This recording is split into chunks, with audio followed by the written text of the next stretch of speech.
after.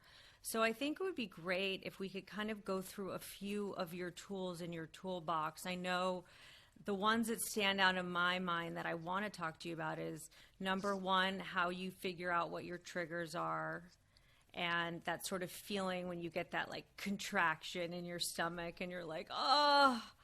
And then also finding a meditation practice, because I know that is really key in your finding your center toolbox. So can you take us through the sort of trigger routine, and then we'll go into meditation? Sure.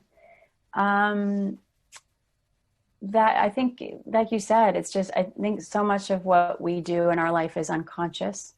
So much of how we have like 30 to 60,000 unconscious thoughts a day, most of which are negative and habitual. So just having that awareness of that I'm having a thought, and a thought creates a feeling, and then a feeling creates the perception, and then it creates a personality.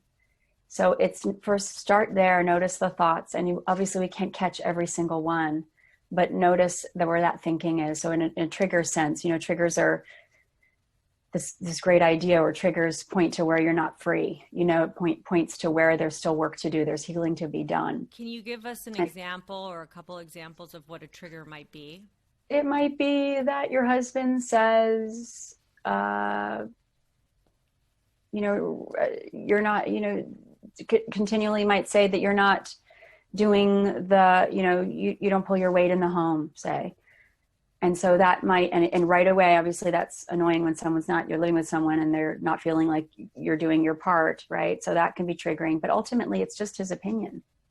And so if you feel you're like, hey, that's not true. That's just not even real for me. I'm doing everything I can do. And you're okay with that. But if it's gnawing on you and eating at you, and you're like, and you're sitting and you're seething, well, then you're carrying that around. That's a trigger.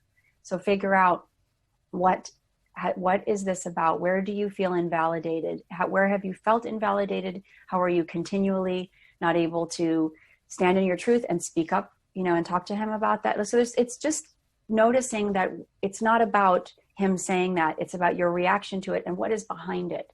So I think that's where you can start to unravel what is taking place between you and another person. So if they are continually doing something that's irritating you, just know it's not about them, it's about you. And that's powerful, because so many times we're like, I need to get them to understand. And that's just insane. We can't make anyone do anything or see us in a certain way. It's just like an exercise in futility. So again, just taking the focus off of them, bringing it back to me. What is this? And bring that curiosity. Why am I triggered right now? Why is this so upsetting to me? And maybe a tool would be to go write about it. Write it down, something about writing. So it gets out of the head, put it on paper, take a look at it. And maybe look at when this has come up in another time. Mm-hmm. When has this popped up? What is this a thing? Why do I keep recreating these same situations with people, or the same trigger keeps popping up again and again? And that's just a really great hack to be able to figure out why your triggers are there and why they are just still pointing to those places where there's shadow, where there's evolution to be had. Right. And staying with your own experience.